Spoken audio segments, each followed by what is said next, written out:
Let's have a nice cup of TRE in the afternoon with Hannah Murray. Good afternoon. Joining us on the line now is Camilla Balshaw, who has an MA in Creative and Life Writing from Goldsmiths. Her book, Named, is a story of names and reclaiming who we are. In 2022, she wrote an article for The Guardian about her complex relationship with her name, which resonated with many readers. The overwhelming response, combined with the rich discussions it sparked, inspire her to delve deeper into the topic. Welcome to the show, Camilla. Hello, Hannah. Nice to talk to you. Oh, lovely to have you with us. Thanks for coming on the show. So tell me a little bit about what you wrote in this article and why you have a complex relationship with your name. Well, for the first 24 years of my life, I was known by the name Mandy. Mandy is a lovely name, but it wasn't actually the name on my birth certificate. And when I was 10, I discovered that the name on my birth certificate was actually Camilla. So I decided when I saw that name that actually that was the name I wanted to be called. But of course, by then, everybody knew me as Mandy. And also my mum, Mandy was my mum's favourite name. She loved names with 2 syllables. She was a big fan of Barry Manilow. And he had that famous song called Mandy. So it was really difficult for me as I got older to even think about reclaiming my actual name on my birth certificate, Camilla. And it took me a long time. So when I was 24, I was living in Tokyo at the time. I was teaching English, and I decided at that point that was a good moment to reclaim my name because I was moving to another country. And I thought, well, no one knows me as Mandy. This is the opportunity to reclaim the name that was mine. So that's what I did. So the article I wrote for The Guardian really talked about that period of my life and how reclaiming my name was a real turning point, really, because our names are they're so important, aren't they? It's our self-identifier. Without a name, what are we? And I think what happened with the article is that once I'd written it, I had lots of emails from people all over the world who shared their own name stories with me. So it really sort of sparked conversations around names and why they matter. Yeah. So why didn't your mum officially call you Mandy? Well, she really just liked the name. And I think the problem was my mum liked the name Mandy, but my father liked the name Camilla. Right. So it was a kind of tug of war between the two of them. And my mum couldn't understand why he hadn't registered me as Mandy. So, but then bizarrely, my dad called me Amanda. He couldn't quite call me Mandy. So yeah, I had these almost in a way 3 opposing names, which was quite dizzying growing up. Although, yeah, at the time I just really couldn't wait to reclaim my name, which was Camilla. Yeah. And when you changed your name or reclaimed your name, as you say, to Camilla, did you have to sort of explain the reasons why or explain yourself to all the friends that you already had and family even that had been calling you Mandy? I did. And I really talk about this in my book, Named, because, as I said, for the first 24 years of my life, friends at school, university friends, everyone knew me as Mandy, even though my name wasn't officially changed by deed poll to Mandy. But everyone knew me as Mandy. So, and for my mum, it was very difficult for her to call me Camilla. I mean, even now, she struggles. She's tried to call me to call me Camilla, but she just can't quite seem to get the words out.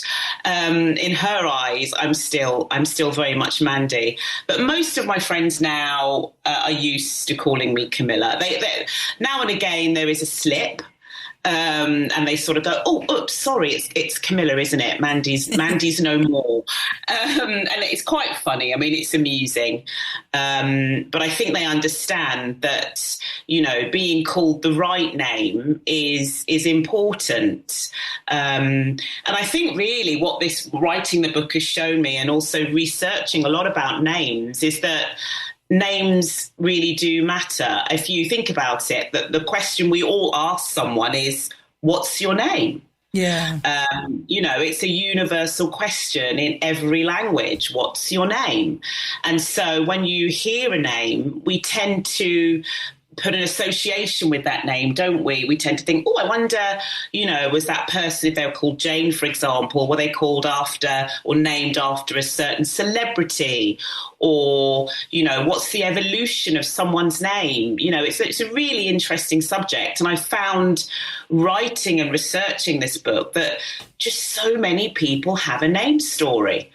I think if you just go round at a dinner party and just ask the question, oh, how were you called? Why were you called? Who named you? It just opens up a plethora of stories.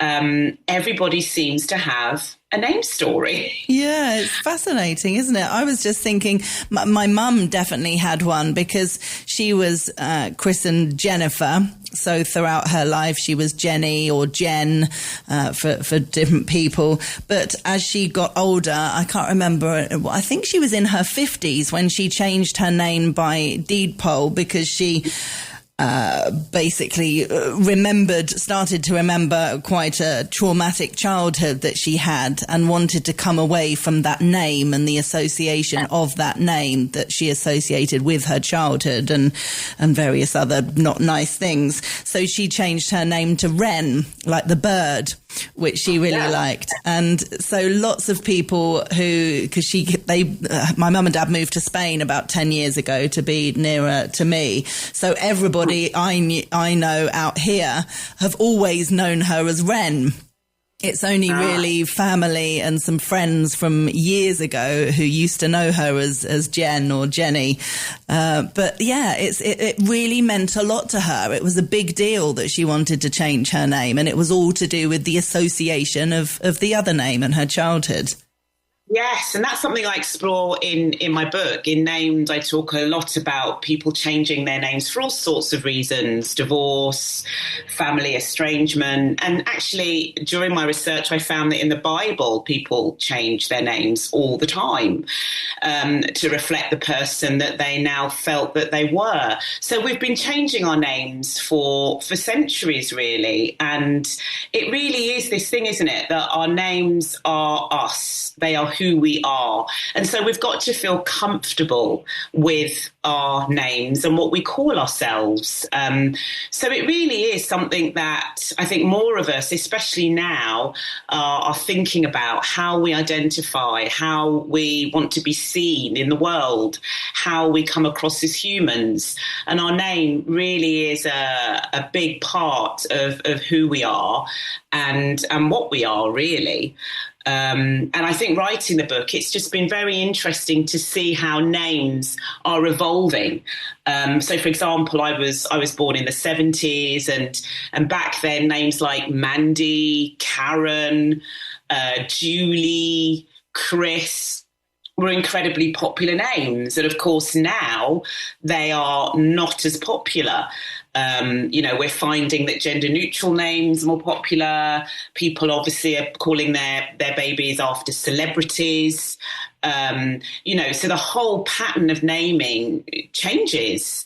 And that's really fascinating. So I wonder how names will evolve over the next couple of years, really, as certain names become extinct. For example, the other day I was at a party and I was talking to two people.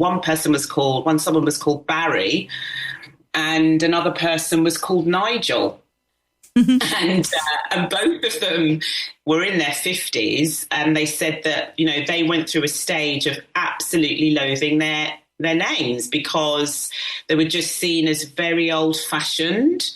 So Barry, I asked Barry what name he would have chosen if he could have changed his name, and he said he really liked the name Will because he thought it just sounded very trendy and it was just one syllable, you know.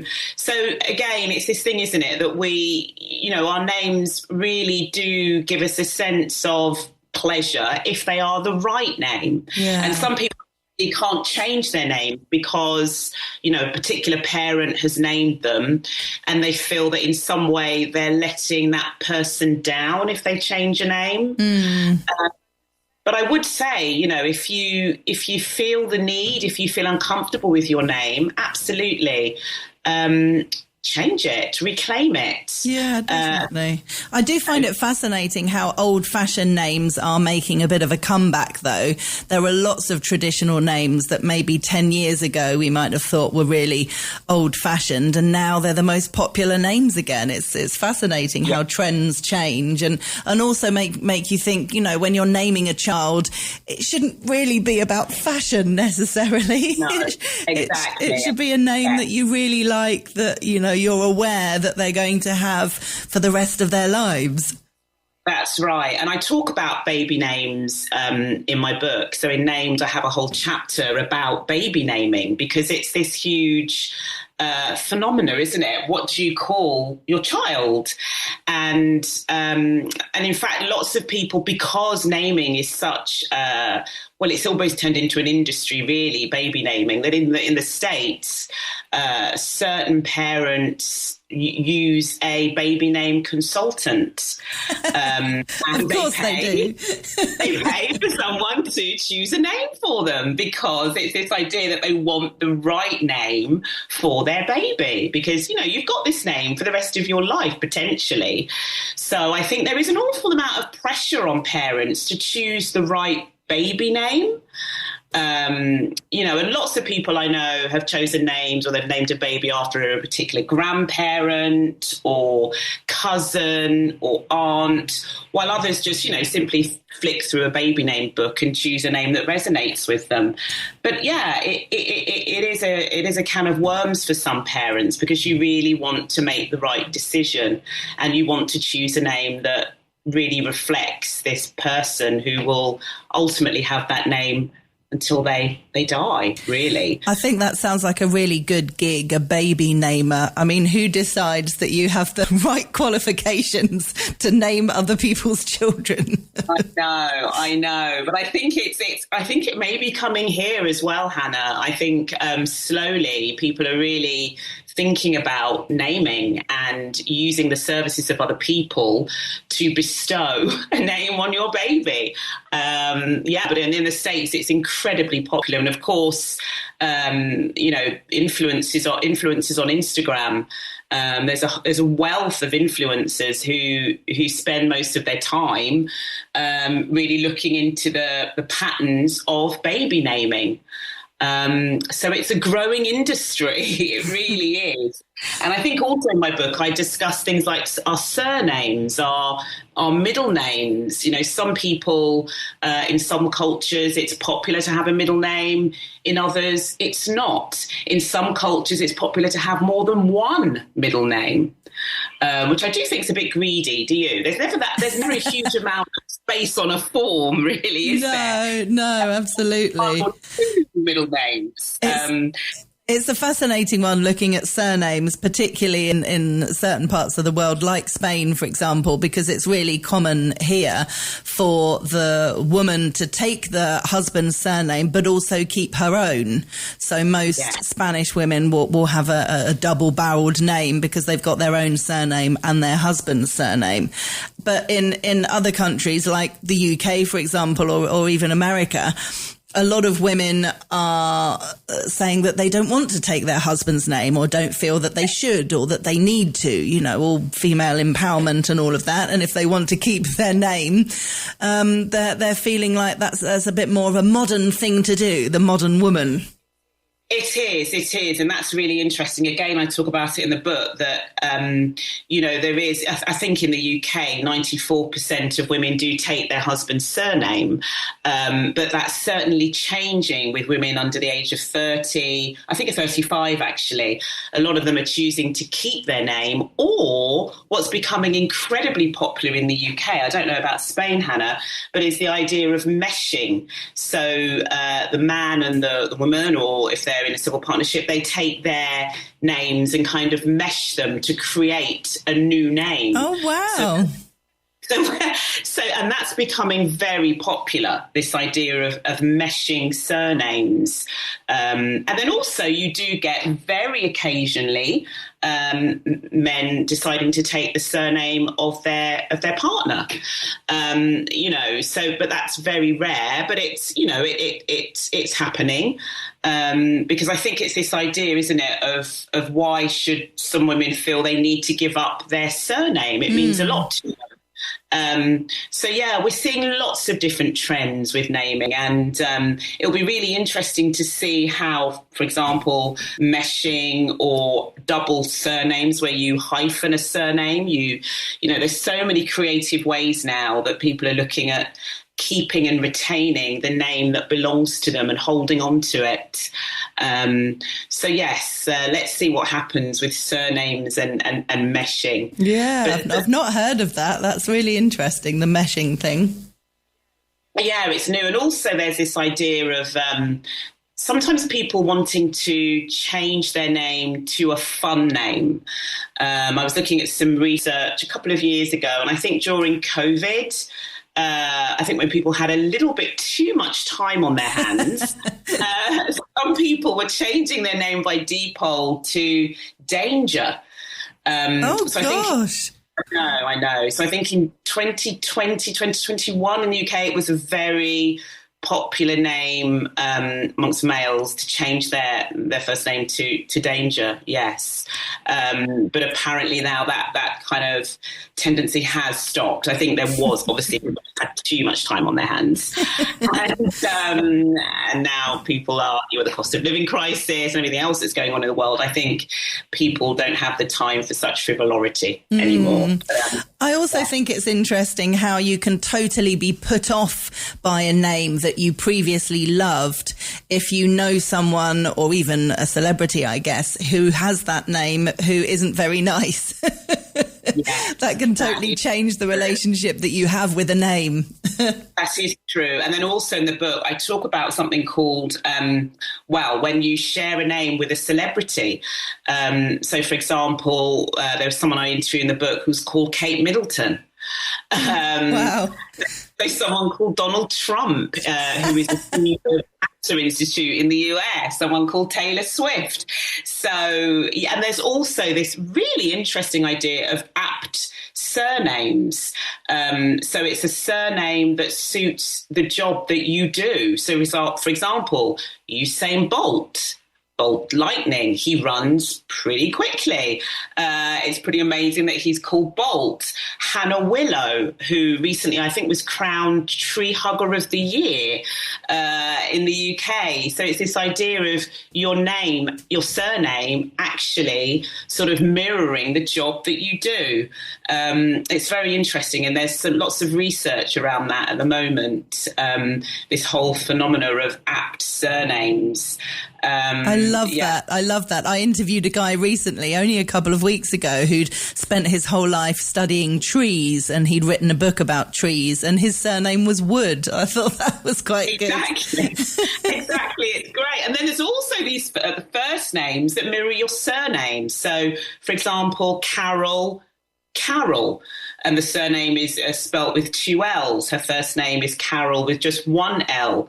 Or the very famous, I think, Gary Neville, the footballer who used to play for Manchester United. His father was actually called Neville. Yes. The names are just fascinating.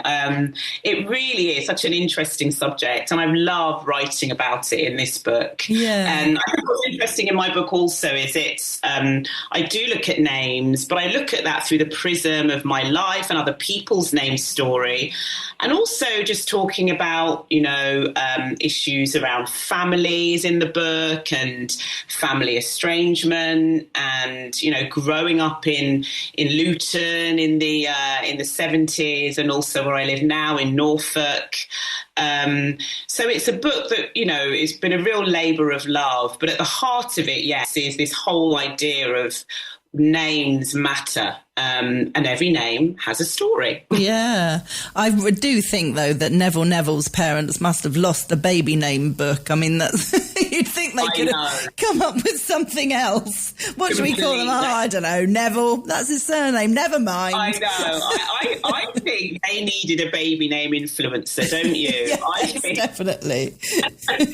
I think they should have gone down that route with that name. Because initially when I read that, I thought it was a joke. I thought, no, surely. Yeah. And then the more research I did, I found out that no, actually, there are a lot of names that mirror, surnames that mirror given names. So it does happen. And when they make them sound like something else, like that, there's a woman called Mary Christmas. And again, you think her parents must have done that on purpose because it sounds like Merry Christmas. I mean, you'd know that they definitely would have had that discussion before they said, let's call her Mary. Absolutely. And then also I interviewed someone in the book whose surname is Sunshine. And her first name is Sharon Sunshine. And actually, when you meet this particular person, she is just full of joy. Her surname really suits her. So it's really interesting. And there's some names, aren't there, and surnames that just absolutely roll off the tongue. Yeah. And you just remember them. They're very memorable names. And of course, there's always that feeling when you hear a name, you tend to start working out or trying to work out the age of that person, the social class of that person. Sometimes we can't help ourselves, can we? We hear a name and we do tend to just put our own sense of self onto it. For example, in the book, I talk about the name Kevin in France, which in the 80s and 90s was a really popular name for French men. Because apparently there was this there's a lot of popularity around football stars like Kevin Keegan, and then the film star Kevin Costner. So a lot of people were calling their children Kevin. But actually it's seen as a very working class name. And also it has a lot of bias towards it. So I found out that lots of Kevins in France actually changed their name because of the connotations around it.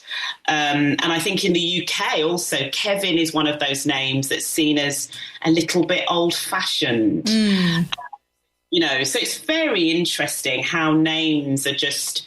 they're coming out of fashion, don't they, really? And now a big name in the naming world is Archie. And you're right, old-fashioned names and also botanical names are having a bit of a comeback. Daisy, ivy, acacia, they're names that people are sort of harking back to when those kind of names were very popular in the 18th century. They're kind of making a comeback. So everything comes around, isn't it? Fashion. Definitely. Okay. Well, if people want to get a copy of Named, it's available on our website, TRE.radio, and it's by Camilla Balshaw, who we've been chatting with today. Camilla, thank you so much for joining us. Lovely chatting with you. Thank you, Hannah. I've really enjoyed it. Thanks ever so much.